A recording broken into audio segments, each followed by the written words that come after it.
to Maxed Out Man, helping you become the man you were made to be. Hey guys, it's Kevin Davis from the Maxed Out Man podcast. This is episode number 40. I'm here with Dr. Chris Murphy, who is the owner of New Edge Family Chiropractic. He's a professional speaker, international best-selling author, one of which is the five foundations of remarkably healthy people. I'm hoping as we go through that, I hit maybe a couple of those, so we'll see. And is also the host of the Happy Healthy Hormones podcast. So, hey, thank you so much for taking the time to be here and share this knowledge with you. Like I said before we started recording, this is, kind of my, not necessarily wheelhouse because I'm not a professional at this anymore, but I love this stuff. So I'm super excited to learn. Absolutely, man. Thanks for having me. I appreciate it. So, hey, that's your kind of brief LinkedIn bio, but give us a little bit more about your background, what you do. I know you travel all over the place. You've involved in a ton of stuff. Like me, you're an entrepreneur, which is kind of cool. And just kind of walk through that with us. And then we'll, hopefully we can kind of cover some of these foundations and give people some of that information as well. Yeah, absolutely. When I was growing up, I grew up in a small farming town. My parents were farmers. My grandpa was a farmer. I grew up on the farm, and in our town, we probably had about 2,500 people in it, right? And so there was, sports was everything. There wasn't a whole lot else to do other than work on the farm and play some sports. And, as I got into college and trying to figure out what path I wanted to go down, although I loved being on the farm, it wasn't a big enough farm to support, multiple families. And so I started looking at other things and looking in healthcare, and my path was actually going to go down the road of dentistry. I was like, hey, that seems like a good thing to do. Like, my dentist only works a couple days a week, and he has a nice house and all these things, and it's like a good lifestyle. So I was like, all right, let's go down the road of dentistry. And so I spent my whole undergrad going down that road, and I just graduated from undergrad, and I was in that transition where I was supposed to go into studying for the dental exam and going down that route. And I ended up getting hurt. Long story short, I ended up hurting my shoulder. And at the time, this kind of limbo state I was in, going between undergrad and applying for dental schools, I was working for my brother at the time. And at the time, he still does have a construction business. And so I was helping with that, but I couldn't do that with a bad shoulder. And so he ended up talking to one of his buddies who had a buddy who was a chiropractor in the area. And he got me a job just being his chiropractic assistant, right? And so I did that for about 6 months. And that whole time, I told him what I was wanting to do. And they kept chirping in my ear because it was him and also his brother-in-law. They both practiced together. And they were always chirping in my ear that I should go into chiropractic instead of, dentistry. And I was like, yeah, sounds like a good idea. And I didn't really know what dentistry, or I didn't really know what chiropractic was when I started with these guys. I've been to a chiropractor a couple of times. When I was, in high school, I got injured, and my dad took me to the chiropractor, and I didn't really realize what it was. It made me feel better, and so I thought it was more like a pain relief thing. And as I started to work with these guys, I realized that it was much more than that, because I would see, people that come in with, chronic migraines that were affecting their sleep and their quality of life. Like, those things disappear. I saw people that had digestive issues that came in for back issues, and not only did their back pain get better, but their digestive problems went away. I saw, women that struggled with fertility and menstrual cycle issues, that those things disappeared, and they were able to get pregnant. Just a lot of miracles that I saw happen in there. And I started to realize, wow, this is a lot more than just about pain and helping people feel better. And so I was still, they had me hooked a little bit, they had my interest, but I was already so committed to this vision of becoming a dentist. And I got on all these different roles and put time and internships and all these things. I was like, no, this is my path, so I need to go down. And I started to go down that road, and I was studying and doing the testing and everything else. And I had taken the test and I was doing fine, and I wanted to redo them and get a little bit higher score before I applied.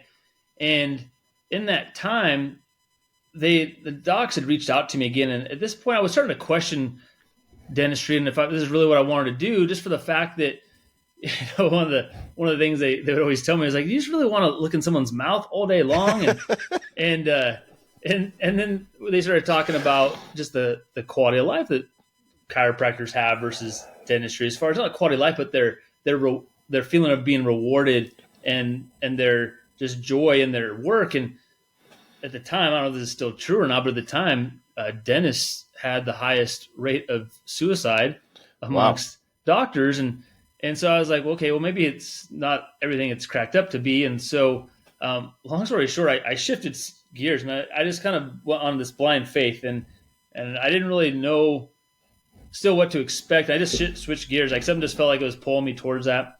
And so I applied to chiropractic college and got in and went down there and literally packed up my dog, everything I could fit in my little Honda, and drove down to California. And, got there, and I kind of came at a bad time because it was actually their spring break. And so there was some people that I was living with that I found through the college, and they were also chiropractic students a couple of quarters ahead of me. But when I got there, it was literally like they said hi, and then they were gone because they were going back home for break. And so I was just like, here I am, alone in California, don't know anybody, questioning everything that I am doing. And as I started to get into the first quarter and started to get behind the philosophy and the why behind what we do things, and really helping understand really what chiropractic is, everything changed. And then I really started to see even more possibility of how you can help people and transform people's lives instead of just being able to help people with this area of their mouth, which is, hey, it has its validity and is important. Really could really help people with their whole body and their whole quality of life. And so that's when it shifted for me and grounded in that. And 4 years later, started practice, and here we are today. Yeah, it's interesting because you don't really think about kind of this, work reward balance in dentistry, because what do you hear? Oh, are you flossing? No, I told you last time I'd do better and I'm not doing better, and you're fixing crazy stuff. And, and obviously dentistry has a component of health, overall good health and all that, which I don't think anybody, a lot of people don't think about. But I can imagine with chiropractic that it's, like you're saying, if you can, it's more of a wellness approach to the whole body, or a holistic approach to the body versus just let's fix this problem, pull this tooth, whatever. Yeah, exactly. When people think of dentistry, one thing they do think about is they always think about brushing and flossing, right? It's always in the back of your mind. That industry isn't a great job of educating the community, and people sometimes don't even know why. There's like, well, that's just what everyone does is we brush and floss our teeth. And it's a lot easier to take care of something like our teeth versus our nervous system, because every morning when you wake up and you look in the mirror, you're seeing your teeth, right? It's a cosmetic thing. People can see that. There's vanity behind it. People are motivated by that. But when it comes to really your true health, your quality of your true health is really a reflection of your inside, which you can't see. Right now we can see things like when we take x-rays, we can see if there's, warning signs and subluxation, which are interferences in the nervous system, or degeneration, bone spurs. You do an MRI and see cancers and all these other things. But it's not something that we look at on a daily basis. We look at our outside appearance. Maybe someone looks and say, well, it looks like I'm getting older, or maybe I'm a little bit overweight, or, these cosmetic things on the outside, but they oftentimes don't even understand what's going on the inside of their body. And so they're just constantly putting that off until one day it gets so bad, whatever the thing is, at first, maybe it's back pain, maybe it's digestive issues, maybe it's, some high blood pressure, and they go, it's not that bad. And they just keep putting it off until eventually, a crisis hits, or gets so bad they're finally forced to go to the medical doctor. And then when the medical doctor figures out what's going on, maybe it's now they're put on medication, or maybe they have to have surgery, or it's a diagnosis of cancer, Alzheimer's, or some debilitating chronic disease, and then it's a lot harder to get back your health. And that's what's really where the slippery slope comes down. And if we can start to be more proactive in our health, really look at that from an inside out approach, man, that makes all the difference in the world. But even when you look at even the industry of chiropractic as a whole, there's still a pain-based model. And and this is any industry, in any healthcare industry, there's still like that pain-based model. And then there's that holistic-based model. Even in dentistry, there are more pain-based doctors that are, it's, hey, pull the tooth, fill the cavity, and sure, brush and floss. But they don't talk about other things. When you go to a holistic dentist, they will talk about these other things like, okay, what's your diet look like? What else are you doing there? Do we really need to pull this tooth, or can we do something different? They don't still do root canals oftentimes with a holistic dentist. That's something that most people don't realize. In holistic dentistry, they'll do other things because things like root canals can actually create more infection in your body that can have underlying issues. So like, again, every industry is different, but even in chiropractic, there is that pain-based model versus that holistic model. And so even if someone's looking to get health, and that's a good way to start with the foundation of your health, your nervous system, your skeletal muscular system, you got to understand, okay, are you just going to someone that's just going to patch the problem? Or are you looking at someone that's really going to help you get some long-term issues fixed and corrected as much as possible? Because you might be the guy that has waited until you're 60 or 70 or even 40 or 50 to start taking care of yourself. And you might have 40, 50, 60 years of damage in your body, but hindsight's 2020, right? And the best thing to do is just taking care of yourself now and moving forward. Yeah, it's interesting that people will have, especially if, and you can speak to this and disagree with me, but it would seem like if people aren't really using their body, like whether they're exercising and working out and, versus like, all I do is walk from my couch to the refrigerator, maybe to the car, maybe walk a little bit to the mall after I park as closely as possible. Yeah. Like they're not actually putting their body under, much strain. So it seems like you could kind of avoid quote unquote correcting the problem until it just gets to where it's actually affecting your ability to sit on the couch. It's right. Yeah, absolutely. If you don't use it, you lose it. That's so true. And there's even different degrees of using it, so people might say, well, hey, I walk every day. I'm like, hey, that's great. But maybe they're still 40 pounds overweight and they still have some other chronic issues going on. And while it's maybe a good place to start, it's a different level than doing a more high intensity exercise, right? And stressing their body more. And maybe that high intensity exercise has to start with them just doing like 20 seconds of a high intensity exercise and taking a 2-minute break. And then they finally get to the point where they can do a 2-minute intense exercise and then take a 10-second break. But the more we stress our bodies, and there's a difference between bad stresses and good stresses, but the more we stress our body physically, the more it allows us to grow, right? In life, I think in everything, probably something you've experienced in your life is the more stress we get, the more it helps us grow.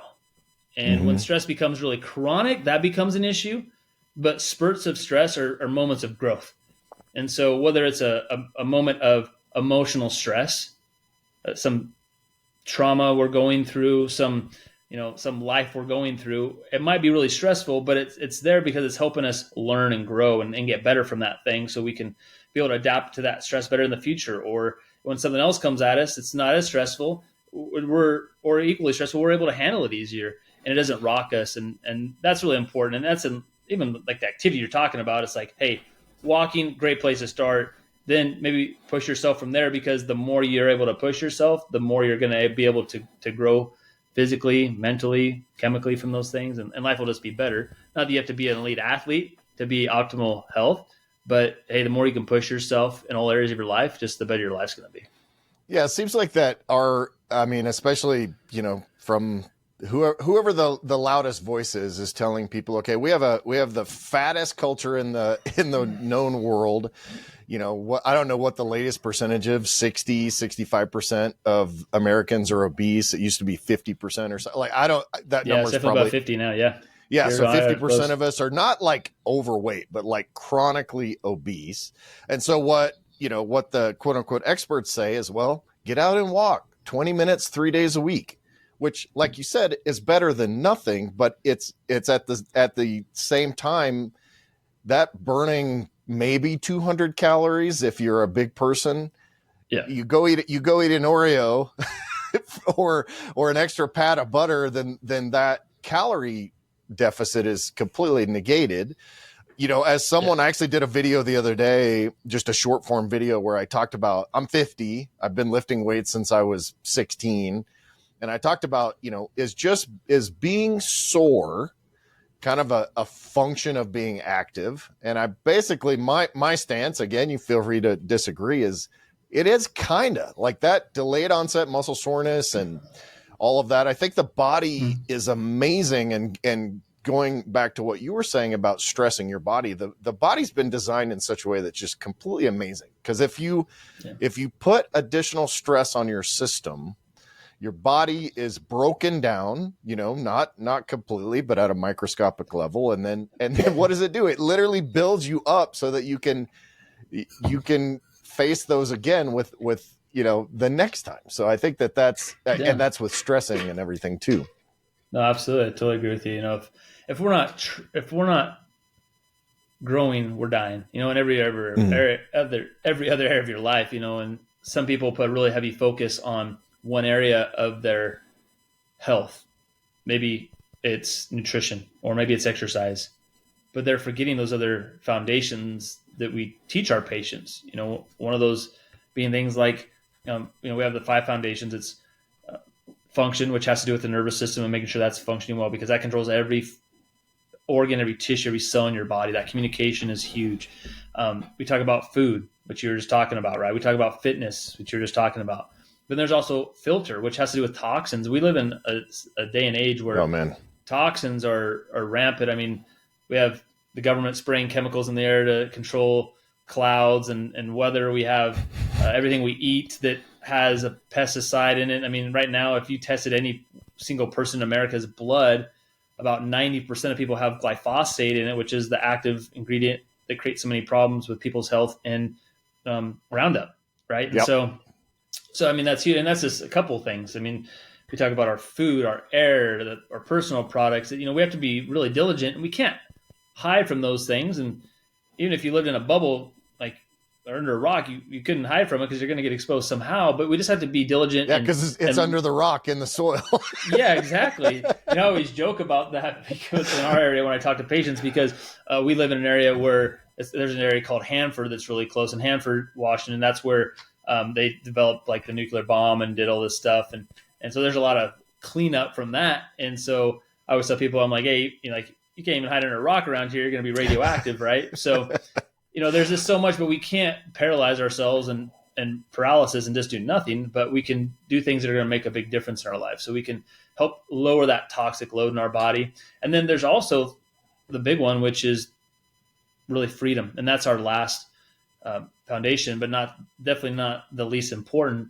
And freedom has to do with, freedom in our spiritual life, freedom in our finances and our relationships, just really that stress component, that emotional component that we think of a lot. And that's huge. And if we're not motivating ourselves or trying to make ourselves better in those areas of life too, then we're just going to regress into our old bad habits.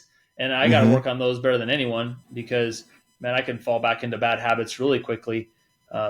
Whether or not just be the fitness or the nutrition, the ones we think of, but just the daily habit stuff, the things that control our mind, that our positive thinking, all that aspect of it is key. So filling our bodies with good mental food is as important as the physical food we put in our body. Because if we're always on Instagram and social media and all these things and watching the news, it just fills our mind with fear and bad information and agendas and propagandas and everything else. And man, it can break you down faster than anything. Yeah, which, I mean, this time that we live in, I mean, that's constantly bombarding, so that freedom component's interesting. I kind of keep an eye. So Michelle, my wife, and I, we've been married for 28 years, which is kind of a side note, but we are, she's got me training for a 10K, and this 10K is this weekend. We've done, full marathons, half marathons, and I'm really top heavy. I am not built to run. I build muscle in my upper body. I've got relatively lean legs regardless of, and I don't skip leg day. it's just how God designed my body. But I track a couple of things that I find interesting in regard to what I'm eating and my stress levels. So we can go out and do just a training run. I did a 5.5 mile run on Saturday, which is kind of the last long run before this race. Yeah. And I woke up that day, even though I was traveling, I traveled over the weekend and had less sleep than I wanted. I woke up feeling really good mentally and emotionally, kind of excited. And that run, I did a 9 minute and 15 second average mile, which for me is fast. I'm not fast by any means. But like the week before, I'd been stressing about some finance stuff, and, you know, I run multiple businesses and all that. And even my little 2-mile run was a total struggle. Like it just sucked. So that's kind of one of my barometers, but interestingly enough, so as a 50-year-old, one of the things we deal with is prostate kind of health and BPH and just minor stuff. And it's funny because I can use my prostate, and this sounds really weird, but maybe you can tell me I'm not as weird as I think, but I use that as a barometer for the inflammation, overall inflammation in my body. It's like, hey, how am I peeing? Is it good today? Is it, you know, and I'd be like, oh, well, it's kind of, you know, it's not as good as it should be. And I was like, well, you know, we had a cheat meal yesterday and I had a bunch of white bread, you know, or whatever. And then that causes that. So I'm kind of all over the place. To your point about Roundup, it's really ironic that they've literally designed food to make it, or design agriculture so that they can saturate as much Roundup as possible to grow the food, right? Like that's just kind of an interesting thing. So I just threw a bunch at you, so feel free to go do your thing. But no, I think you're on track. You know, we can all have indicators in our own life when we know we're stressed or we know we're not functioning optimally, right? So for you, like talking about this PSA levels and you know your body's more inflamed. Absolutely. I mean, any test we do, it's really a marker of inflammation in our body. Because when our body is at dis-ease, not disease, but dis-ease, not functioning optimally, that's going to create inflammation in our body. Our body's response to try to adapt to this stressor on our body. And then eventually, if that dis-ease and that inflammation stays there long enough, well, then that develops into disease as we know it in the common nomenclature, which is, you know, heart disease, cancer, digestive, IBS, whatever it might be. And that at that point, it's really just a diagnosis, and the medical model that we live in, it's a diagnosis that the doctor can give you so that they can justify giving a medication and a prescription or giving you a surgery. And it's not a really good place to live from, because then we're in a state of always reaction instead of being in a state of really being proactive in our life. And so just like in everything, in any situation we come across in life, it's really not about how we react, it's about how we respond, right? So reactions can be just like knee jerk.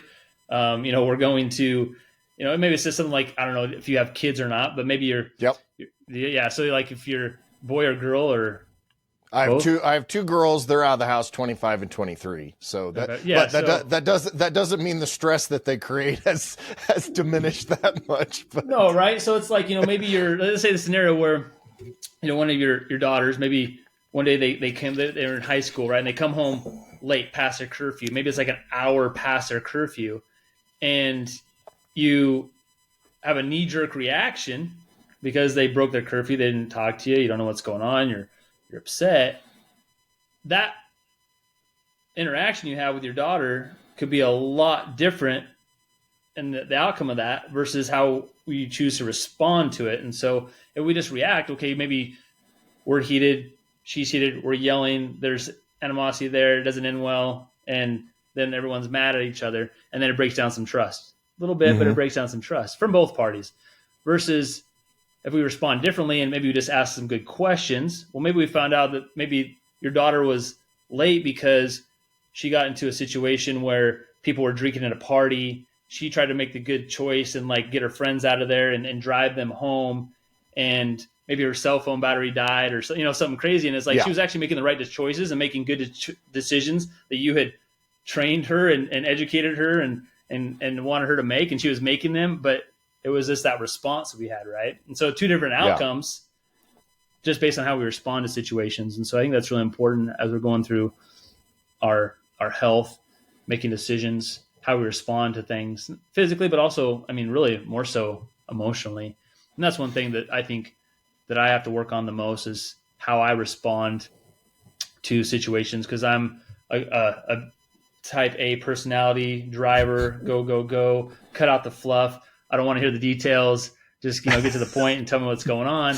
And that can get me in trouble, especially with my other team members too. It's something I've really had to work on over the years. And, is having more empathy and right. And listening better and asking better questions and not having those knee jerk reactions, but just learning to have better responses to things. And it's helped me, and it's something that I have to continue to work out because it's not my natural state, right? Yeah. There's our natural states and there's adaptive states. Natural state, I'd rather, and I was reading this on your podcast, on your platform there, your website, and it was talking about how as men we're used to being isolated. And I was like, well, I actually, that's my natural personality. I was like, I would rather be isolated. I'd rather be, a recluse than be around a bunch of people. That doesn't feed my energy. Versus my wife, she's the opposite. She gets fed her energy by being around people, and it does the opposite to her when she's more secluded. And so there's always that happy balance around that. But my adaptive state, I have to be around people because in my profession, I'm always around people and I'm taking on a lot of energy of, sometimes not bad, sometimes not good energy because they're sick and they're struggling and maybe they're cranky and mean because they've been in pain for so long. And so my adaptive state is I have to be that more extrovert.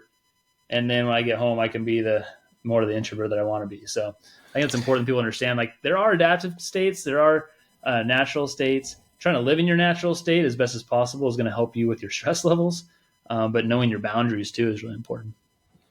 Yeah. Cause I'm definitely both my wife and I are introverts. So, but it's funny cause I always joke and say, I am an introvert, but I play an extrovert on the internet.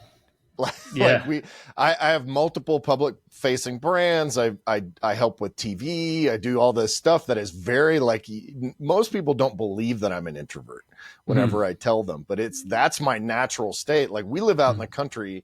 I've gone 8 or 9 days without leaving the house and I'm perfectly content with that.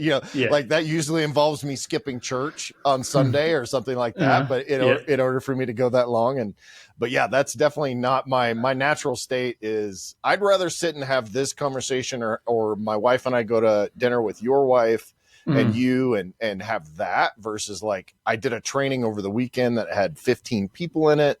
And I'm working one-on-one with each one of them. And that's by the end of the week, like, I'm tired.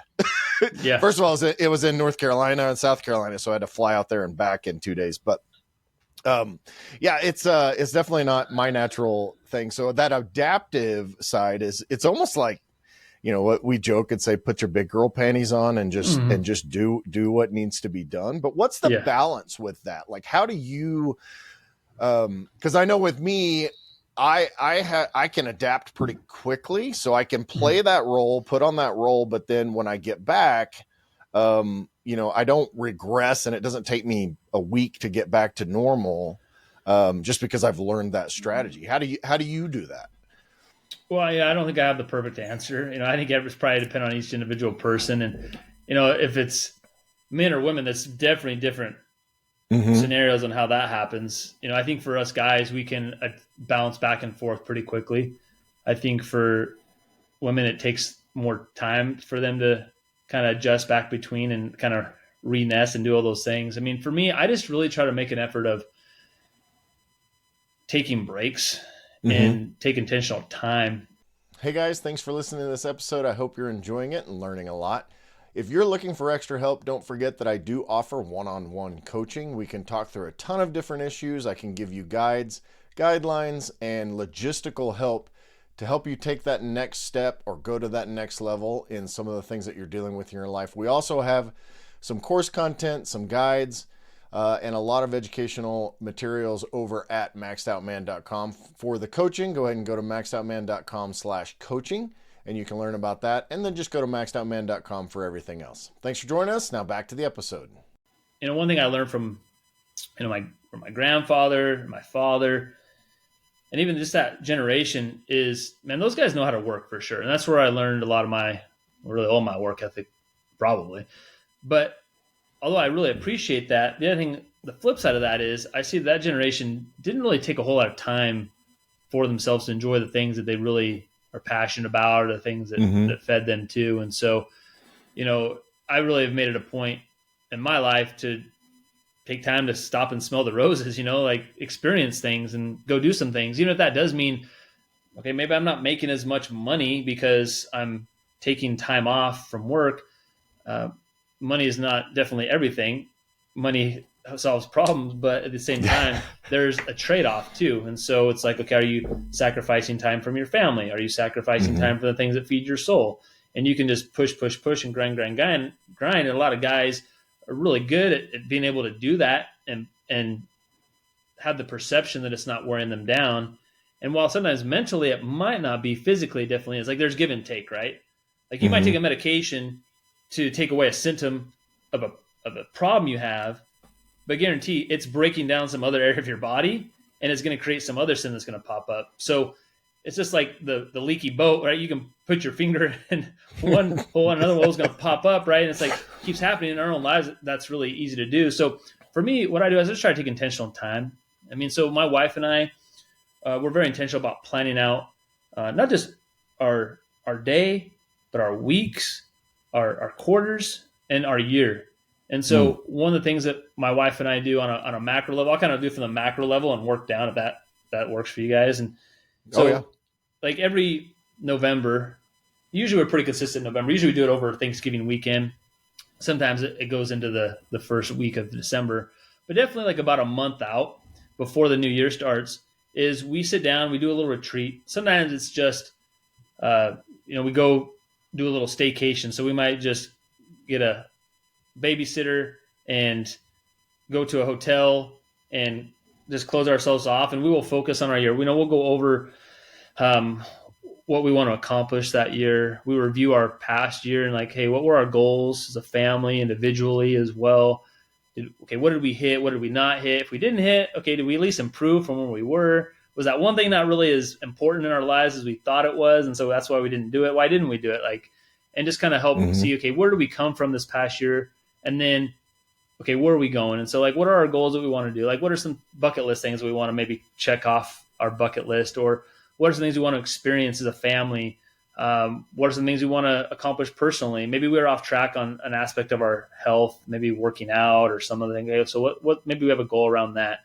And so, we go around that and we take our time individually apart, we'll go to our separate corners or whatever, and we'll work through that. And then we'll come back and, we'll discuss those with each other and share those with each other and maybe help each other come up with some solutions on how to achieve that thing too, some brainstorming with each other. And then make sure basically that our family and each other are on the same page and we're moving in the same direction, right? And so that helps a lot. And like I said, sometimes we'll just do a staycation. Sometimes we'll travel somewhere and go do it for a weekend. Since we had our little guy, he's about he'll be 2 years old in December. The last couple of years, we just done it staycation in our own home. Yeah. You're right. So it's just whatever works for you. But I think it's intentional to get out of your home. It works better because you're not having the distractions of things. So you can really dive into that. We should literally just take 24 hours and then into the that night. We'll have a little date night, make a little date weekend out of it, right? So then from there, but we'll plan out. Also, the other component of that is we'll plan out our whole calendar for the year. So based on what our goals are and what we want to accomplish, we'll plan out our calendar. And so we'll intentionally, every year at least put 2 bigger trips so that we go at least a week somewhere, at least 2 times during the year to help break that up, to help recharge. Because even my wife, while she's a stay-at-home mom, they need a break more than us guys do. That are definitely more than you do, for sure. My wife is stay-at-home mom for sure.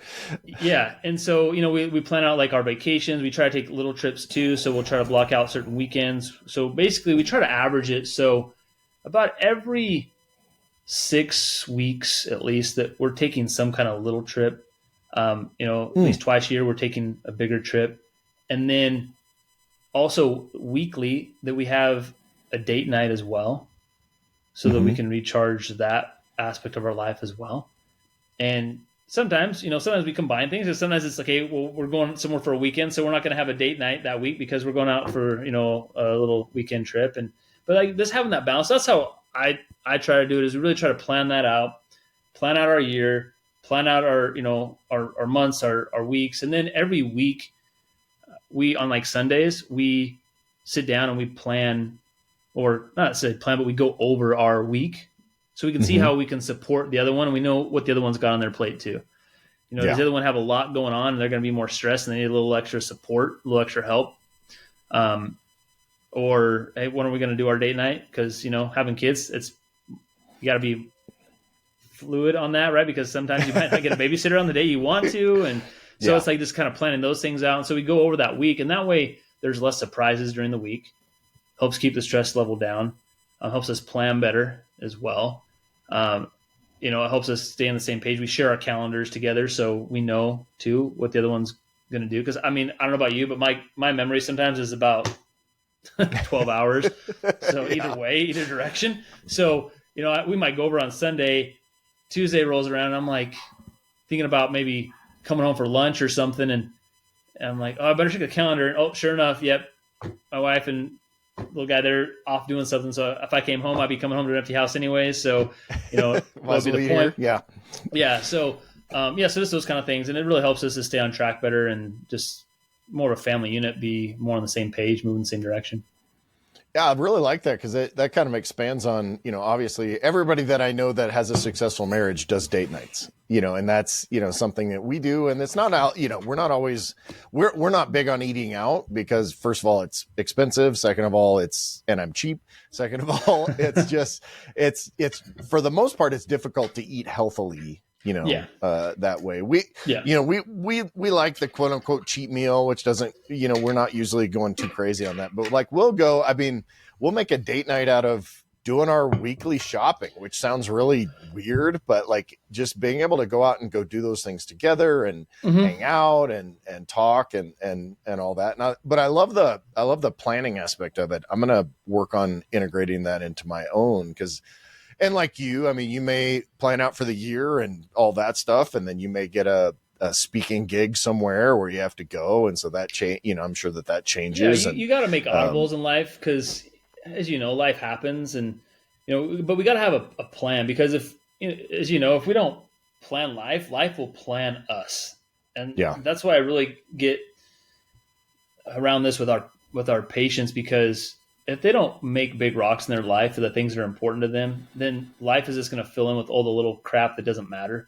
And it's going to throw you off track. And so it's like, okay, if you want to get healthy, let's say you want to lose weight and you want to lose 20 pounds. Okay, well then you got to have some big rocks that don't change no matter what happens. So, you know, working out X number of times a week and for so many minutes a day. So you need to make sure you're doing that. And those are big rocks and put that in your calendar. Make sure those things don't get disrupted. Maybe you need to meal plan or food prep. And so maybe on Sundays you need to do your food prep and that has to not change no matter what. You know, you got to have those date nights and they get in there and they don't change no matter what. And so there's big rocks in your life, whatever your value system is important to do that. Cause I'm really big on values and like what your values are. And we have like our family values as well. The number one being freedom actually. And then we base our decisions based off of those values and same thing. I mean, if you don't have those values and if you're going to change your habits and create big rocks in your life and you're never going to create that new habit and it's just going to get filled up by other junk too. And so, I think that's so important having those habits and those big rocks, not letting things shift around.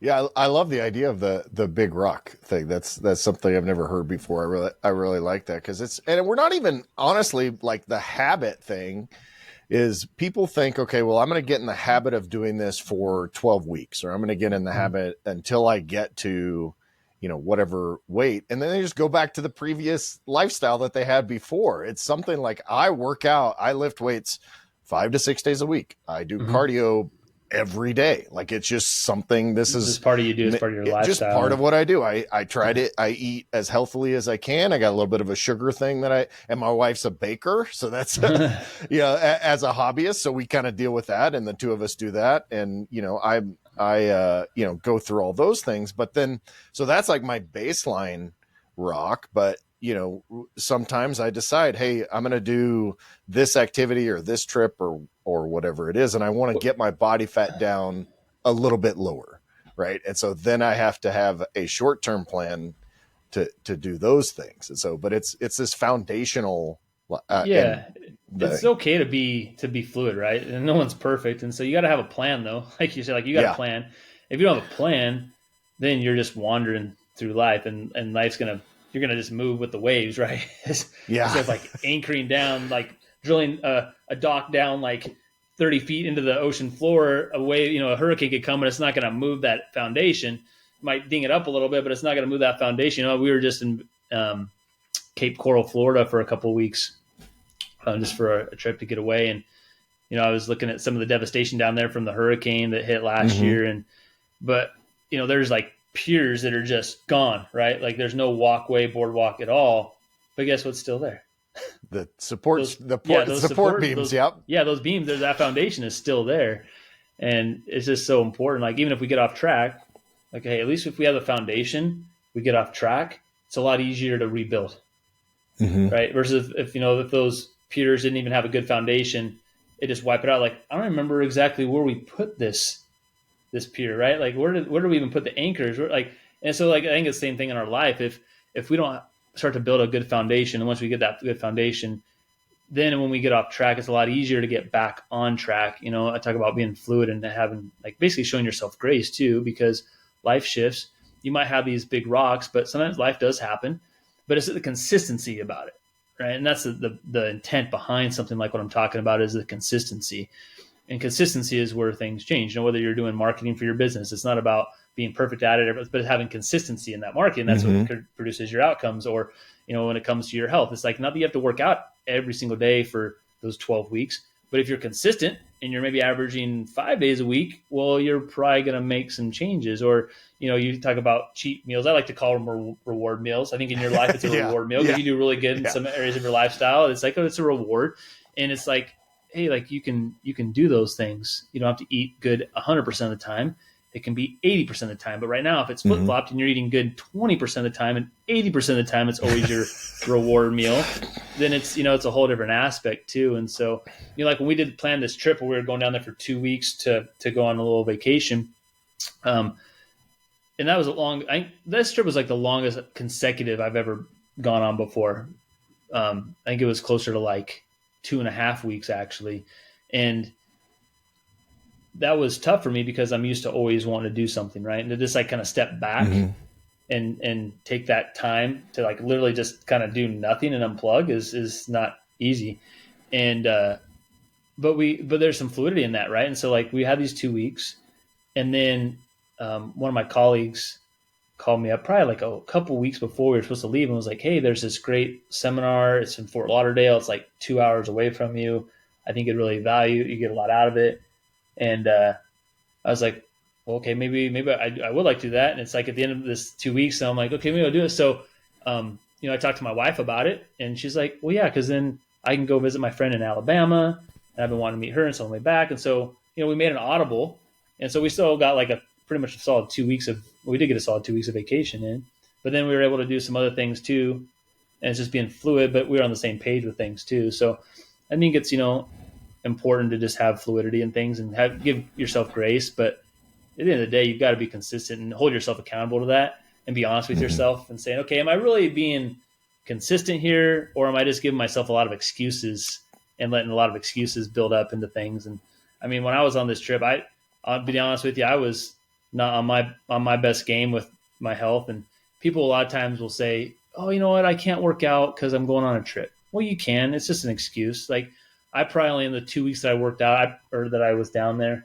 I probably only worked out maybe 4 or 5 times, and which is not my normal. But I was enjoying it. I had my family down there. My dad, my little guy, he wanted to go swimming every morning, and then then we didn't have family, so it was just me and my wife, and it's like a normal routine. And it wasn't an excuse. Like I knew what I was doing. I knew I wasn't doing what I normally do.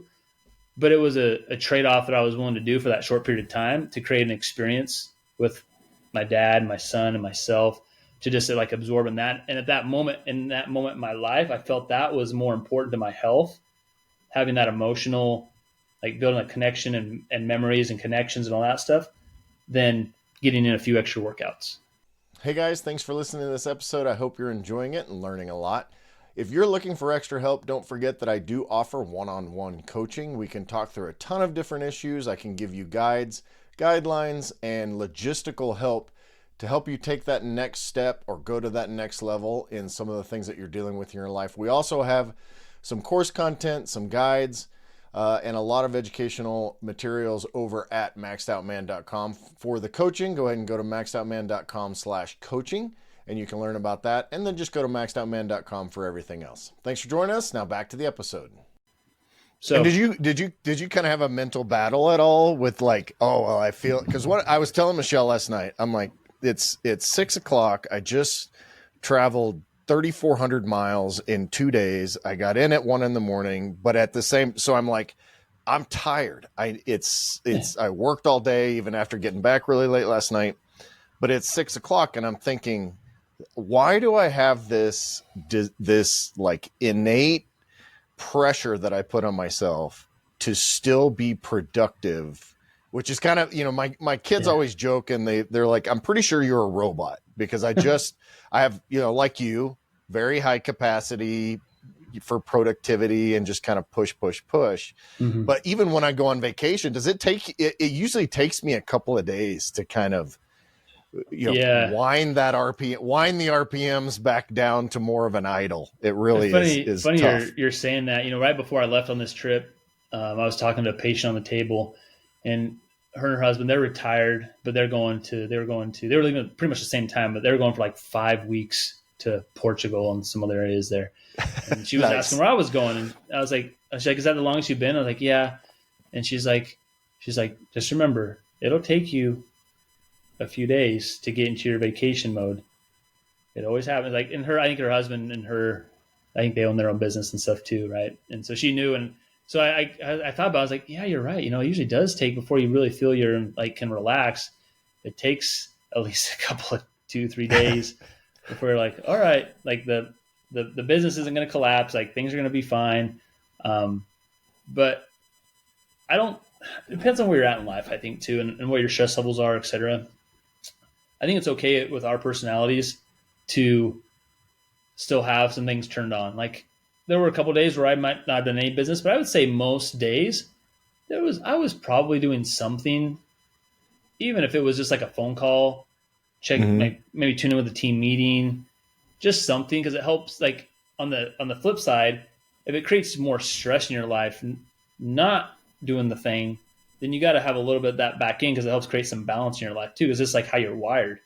So I think it's okay to, as long as it's not interfering with your planned family time on a vacation or things like that. Like I was doing those things when my little guy was down for a nap and my wife wanted to go just rest and relax by the pool and read a book. And I'm like, I can't sit and rest by a pool and read a book. Like I need to be doing something. So I was like, hey, I can work on this thing. I can check in with the team. I can make this phone call. And that actually energized me. It was just a little bit, maybe it's like half an hour. And that was maybe just a couple times sprinkled out throughout, and it gave me more energy. So, and then like the workout thing too, it was like my wife, she was working out every single day, and it was like, there was like that self-guilt, like, I should probably be working out too. But at the same time, it's like, okay, what are your value systems? Is it a short-term thing? Is it a bad habit? Is it a good habit? What other area of those 5 foundations is fulfilling right now too? So for me, I had to try something new. So I actually made a lot more of an effort to just try to do literally nothing, like let my brain kind of recharge, because we had a lot. We like slammed right before we left, like the whole month, like we were making some big changes in our offices and different things, and it's like go. So you just got to pull back, and it's not easy for us to do as guys to like just pull back and not do anything. And so it was a good learning curve for me. It let me realize like, hey, guess what? I can do those things. Not that I always like necessarily want to, but it was a good like emotional recharge for me, mentally, spiritually. And so, yeah, I think you got to be aware of that in your own life. Yeah. It's funny, because there's a meme that I've seen where it's got a guy that's like, super ripped and fit and muscular. And it says, and then it's next to another shot that is like this huge, like that same guy's gained like 30 pounds, and it'll say like, it basically is alluding to you think if you take a week off from vacation, and then it's got the same initial picture in the third slot, but is like what you think is going to happen on by taking a week off from working out and what actually happens from taking a week from working out. Like your system is, it's not like and I mean, you may put on a couple of pounds if you eat like crap on vacation and don't burn those calories and all that stuff, but it's, it all does that. I'm fortunate or unfortunate, but I'm kind of a low sleep guy. That's how my system is naturally 6.5 to 7 hours. And I'm good. Like literally if I don't set an alarm, which I hardly ever do, that's my kind of sweet spot. Michelle, my wife, is more of a 9 hours, eight and a half, 9 hours. And so when we're on vacation, I get up, we do a lot of Caribbean vacation. So I get up, I do my walk on the beach, listen to my worship music and kind of have my quiet time and those kind of things. But then I'll go back and like check in on emails and check in on orders and see whether or not there's anything I need to be involved in. But then I'm free pretty much the rest of the day. And it works out really well. No, that's good. You found some balance, right? And so people always talk about, you read about, hey, life balance and work-life balance and all these things. And, I think it's so individual to the person. For what works for you or me might not work for the next guy. And you just got to find what's going on. You just got to make sure that whatever your balance is really feeding your values, and not just your own values too, but hopefully your family's values, and hopefully your own values and your family values match up too. Because I think that's huge. Because if you have a different set of values, and you're doing these things, and they're feeding your soul, but they're taking away from your family's values and what's important to your family, then that's a problem, I believe. But 100%. Like right now, you empty nester. It's just you and your wife. It's like, okay, you can do all these things before she wakes up. You don't have to worry about spending time with the kids or whatever right now. It's like, okay, you have that time and you can feed your soul, and it's a value to you, and it helps keep your energy up, keeps your stress levels down because you're not worrying about all the things that might be going wrong while you're on a trip. And then when your wife finally wakes up, great. Then you can roll and you have that intentional time and it works for you guys. And so I think everyone has to find their own balance, but I think it all has to start with the values. I always come back to that. It's like, what are your values? Anchor things around that, create your big rocks around that. Whether it be your habits with your health, with your relationships, your finances, whatever. And your values don't have to be my values or the person that's listening to this. But then you create your balance around that. Yeah. And I think that's probably the best formula for work-life balance. Yeah. Cause I mean, at the end of the day, balance is this whole work-life balance thing is a little bit of a fallacy, because you at any point during the day, you're probably going to be out of balance one way or another, but you kind of come back to that equilibrium. Because, like when you're at work, you're doing these things, and, so like you're not feeding in necessarily other than like the support and, security and all that of your family. But then when you're at home, you're not working on work. So it's like, it's really more of like it's almost a teeter totter. Yeah. A little bit with this work-life balance. And it's not something that you can perfectly align, which honestly, it's the up and downs that kind of make life and the teeter totter fun. In my mind. But to your foundation point, there's a biblical principle that there's a story, a parable that talks about building your house on sand versus building your house on the rock. And to your point about the dock and those support systems, if they just set that dock on top of the sand and then build long enough structures to reach it as the beach goes down, it doesn't even take a hurricane to blow that thing away. A high tide will carry that thing away. Yeah, exactly. So having that strong foundation, and I think it speaks to the freedom and the value system and all of those foundational things.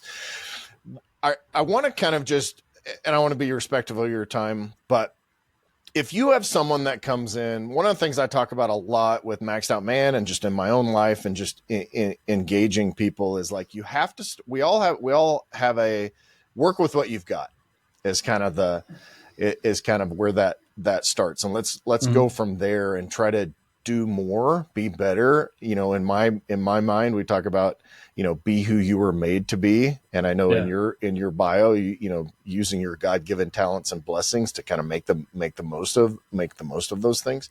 If someone comes in to your practice they're maybe 20 or 30 pounds overweight and they're stressed and they have back pain, and maybe my wife had SIBO, which is, we learned a lot about the MMC, with that. And then, what's the first word of MMC?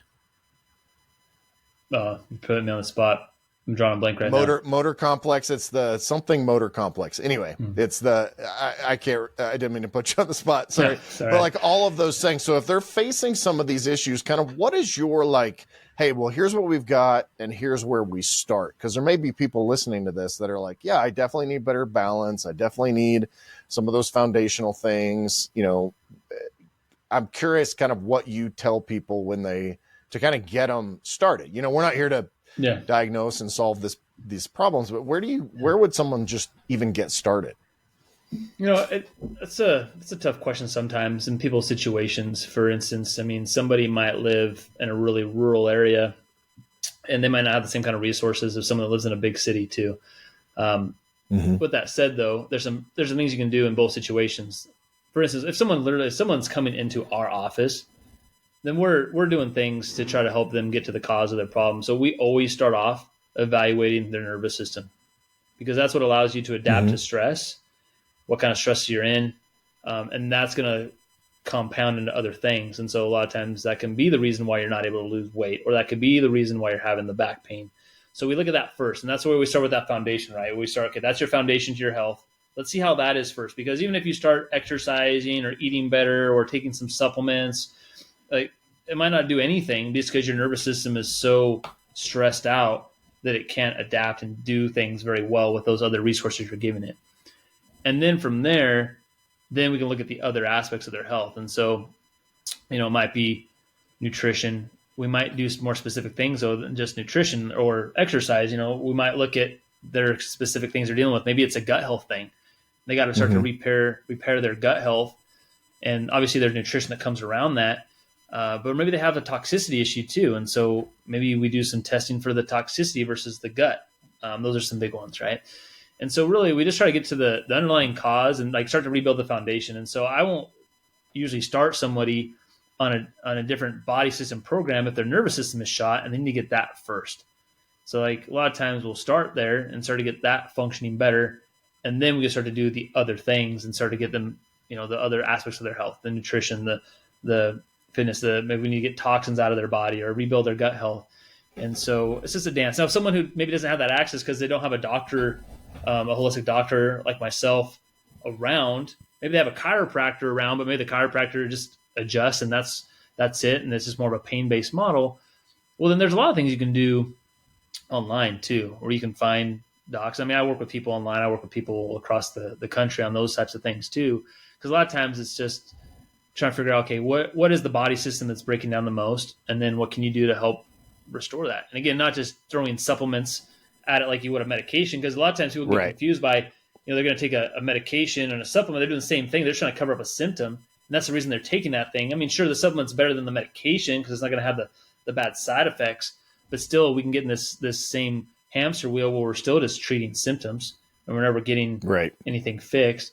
And so it's the difference between taking supplements for that reason versus taking supplements to help restore body systems, give our other body systems and organs a break so that it can start to heal it and repair itself to where you don't have to be dependent on those medications or on those supplements too.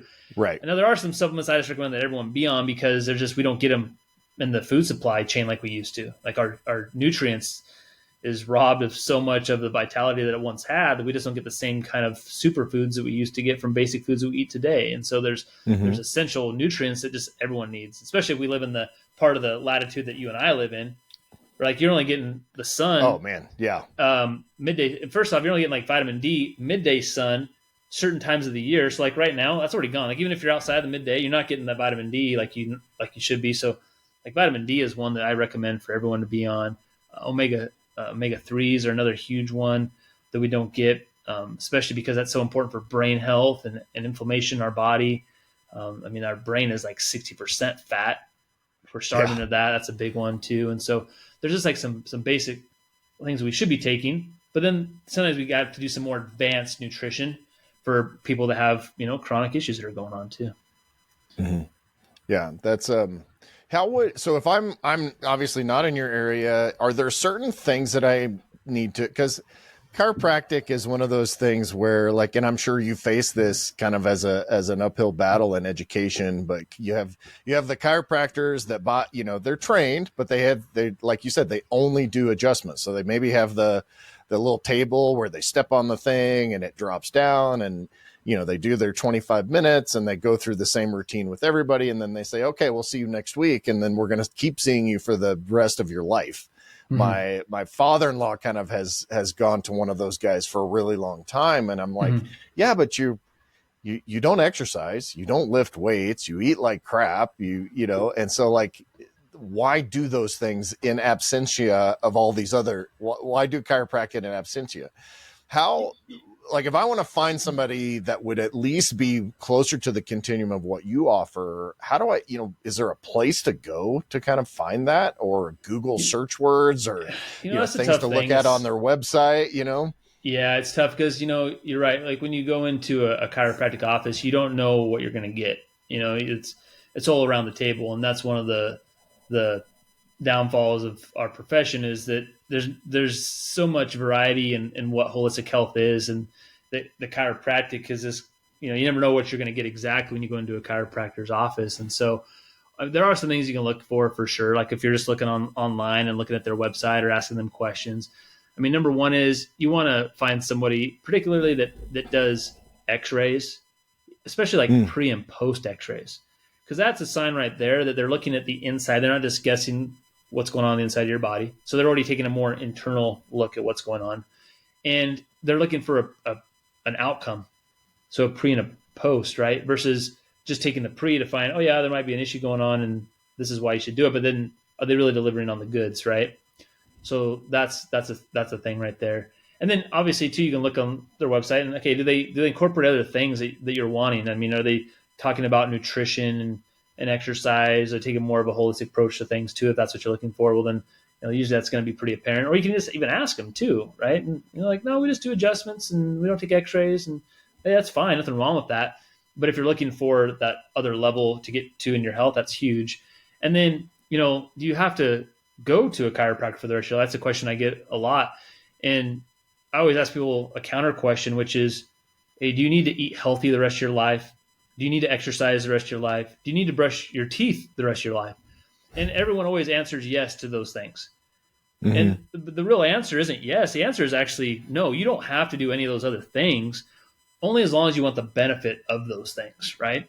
And so a lot of times our patients, they'll choose to go into wellness care and do some kind of maintenance care, whether that's once a month or once a week, just depending on what works well for them, because they want to maintain their nervous system, because they want the benefit of having a nervous system that's functioning optimally throughout their life. And so that's key. But at the same time, if you're just dependent on just the adjustment, thinking that's going to be the magic pill, because that's how our society's been really trained to think, is that, hey, they're always looking for the next magic pill, the one thing I can do that'll just allow me to just ignore the other foundations that we talk about and just hope that's going to be the golden ticket. And while the adjustment is very powerful and keeping that nervous system strong is very powerful, if I have somebody who is constantly eating junk food, they're constantly stressed out at work, they're taking medications and they're getting vaccines and they're like all these other stresses, they're never working out, and they're just expecting the adjustment to do everything.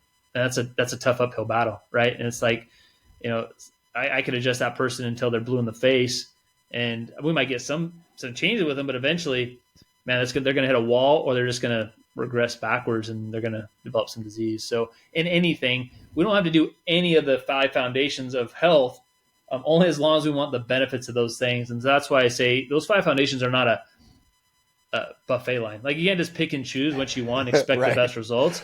You just got to live all those foundations, not perfectly, but just as consistently as you can. And then that's going to give you the best outcome in your life. It doesn't mean that you're not going to ever get a diagnosis of a chronic disease, cancer, Alzheimer's, whatever. Like, I mean, we have a lot of stressors in our life that keep coming at us. And while genetics are only responsible for less than 5% of a chronic disease, like, there's certain things we just are out of our control, but there's a lot that is control. Like 95% of our environment and our lifestyle is in our control. And so I'd rather, even if I'm only going to live to be 50 years old, I'd rather be able to live that best quality of life until I'm 50.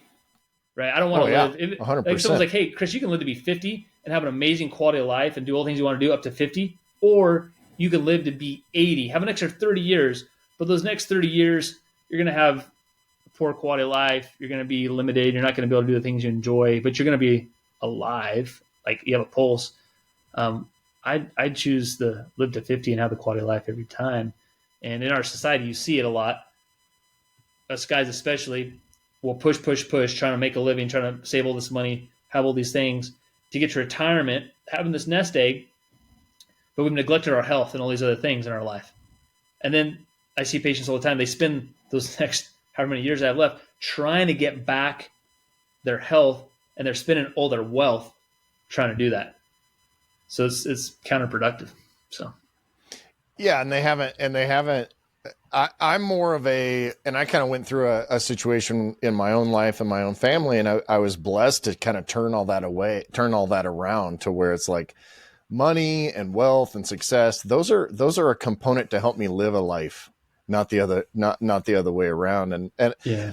And I'm very thankful for that, because I have friends like, well, if I save 80% of my income and I never go on vacation and we never eat out, and I work 75 hours a week, and oh, by the way, I'm divorced, my kids don't talk to me, I'm 50 pounds overweight, I'm in chronic pain. It's like, first of all, there's an arrogance as humans to where we somehow believe that this mystical future that we're putting everything off for actually exists, and that somehow we have ultimate control over that. So like I'm 50, about to be 51 in December, and I could drop dead in January.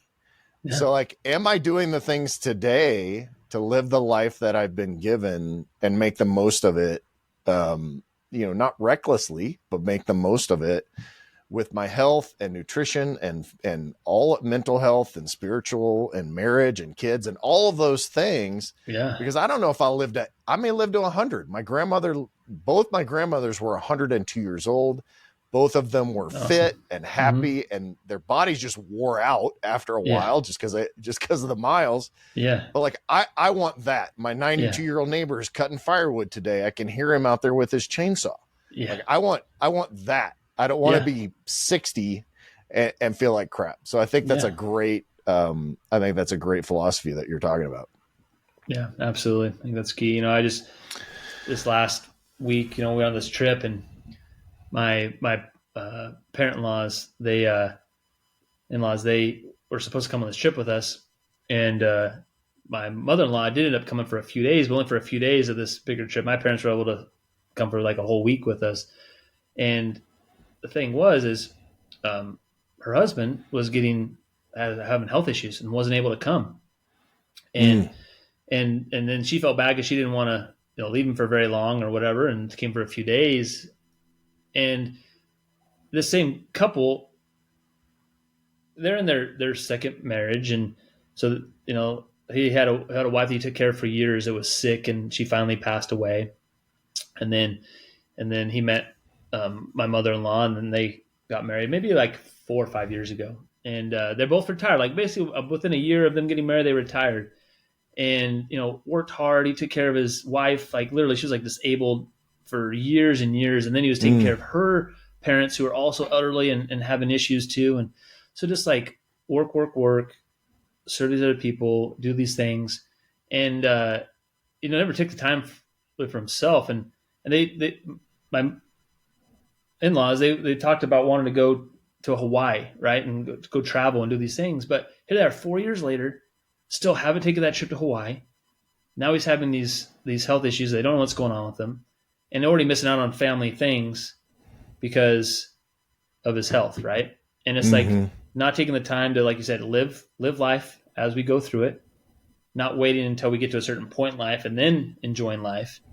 And while he started to take care of himself better because he met my mother-in-law, and she's learned from myself and my wife some things to improve her health, like he still had 55 years or 60 years where he wasn't living that way too, right? And so it's like, the point of that story is I just encourage people to not wait until they get to a certain point in their life before they start enjoying life is, like you said, like live life now, do the things that are important to you, live as best you can to your value system. And, just do the best you can to be consistent so you can have things you want and have the quality of life you want. Well, I think that's a great place to wrap this thing up. I could probably do a Joe Rogan level length podcast with you just because I find you super interesting. I know you got work to do. Hey, how do we find you? How do we learn more about you and what you got going on? I know that your book's probably on Amazon and everywhere else, so how they find that if they're interested. So, yeah, the 5 Foundations of Remarkably Healthy People. That's on Amazon. You can check that out. You can also you can even email me if you have questions or anything like that. I'm an open book, so people can get access. It's Dr. Chris, which is this DRCHRIS at newedgewellness.com. You can always shoot me an email there if you want more questions or need help with something too, or if you want me to help direct you to a place to go in your area that you can get some help, and I'll do my best I can for that as well. So, yeah. That's awesome. Dr. Chris, I appreciate you taking the time, buddy. I hope you have a great rest of your day. Yeah, take care. Thanks. If you're looking to really maximize your life and become the man you were made to be, head over to maxedoutman.com and get your journey started today.